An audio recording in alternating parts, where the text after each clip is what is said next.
The wine glass trembled in my hand as my phone lit up with a message from an unknown number. Walk to the kitchen. Normal. You have 60 seconds. I didn't question it. Some instincts are louder than logic. I excused myself from the dining table where my parents were still laughing at Marcus's jokes. Just getting more water, I said, my voice steadier than my heartbeat. The moment I reached the kitchen, heavy footsteps echoed on our front porch. BI. Badges flashing. Search warrant in hand. It all started 8 months ago when Marcus Chen swept into my life like a perfectly crafted storm. Designer suits, charming smile, and a backstory so polished it should have come with a warning label. He was supposedly a tech consultant, traveling frequently, which explained his mysterious schedule. My parents were smitten after just 2 meetings. He fixed Dad's vintage motorcycle and brought Mom rare orchids from his business trips. But perfection has cracks, and I found his first one by accident. While he showered, I noticed his laptop was still open. Not snooping, just closing it to save battery. That's when I saw the minimized window. Multiple dating profiles, different names, different faces, but all featuring the same man I was falling for. Marcus Chen was apparently also David Liu, James Wu, and at least 3 other identities. Instead of confronting him, I became a detective in my own relationship.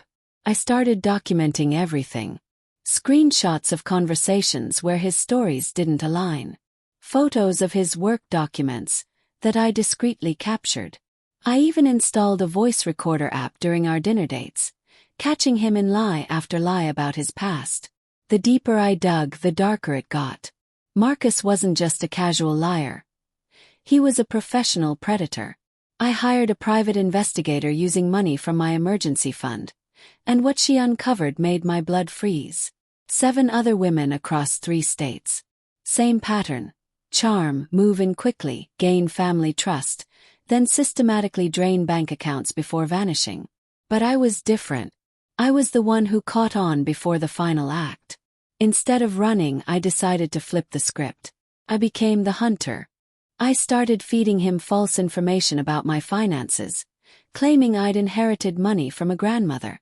I watched his eyes light up with calculated interest. I opened a fake investment account with exactly $50,000. Money that didn't exist but looked real on carefully doctored statements I created. Meanwhile, I was gathering evidence like a prosecutor building a case. Bank statements showing his suspicious transfers. Recordings of him coaching me to lie on loan applications. Photos of documents he thought were hidden. Every piece of his con artist toolkit, catalogued and preserved. The night before everything exploded, Marcus suggested we celebrate our future together at my parents' house. He wanted to discuss our engagement, he said. What he really wanted was to convince my parents to co-sign on what he called an investment opportunity. A final score before he disappeared with my fake inheritance and their real savings. That's when I made my move. I had contacted the FBI fraud unit weeks earlier, providing them with everything I'd collected. Agent Sarah Rodriguez had been impressed by my thoroughness. Most victims don't realize what's happening until it's too late, she told me. You're helping us catch someone we've been tracking for 2 years. The text that saved me at dinner came from Agent Rodriguez. They had been monitoring Marcus's communications and knew he was planning to flee that very night after one last scam attempt on my family. As I stood in the kitchen, watching through the window as agents placed Marcus in handcuffs, I felt something I hadn't expected. Not relief, but satisfaction. The man who had made a career of exploiting trust was finally trapped by someone who had learned to exploit his predictability. The investigation revealed Marcus had stolen over $300,000 from his previous victims. My evidence became the cornerstone of a federal case that put him away for 12 years. But the real victory wasn't his sentence. It was the moment he realized, sitting in that interrogation room, that the naive girl he thought he was manipulating had been 3 steps ahead the entire time.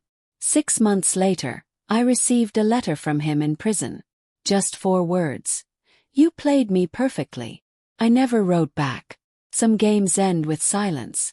The other victims got their money back through asset forfeiture. My parents learned the truth gradually, And while they were initially hurt that I hadn't trusted them with my suspicions, they eventually understood why secrecy was necessary. As for that mysterious text that started it all, Agent Rodriguez still contacts me occasionally. Not about Marcus, but about other cases where they need someone who understands how predators think. Turns out, the best way to catch a monster is to become a better monster. And I learned from the very best. If you're reading this, Marcus, just remember, you taught me everything I needed to know about deception. I was just a better student than you expected.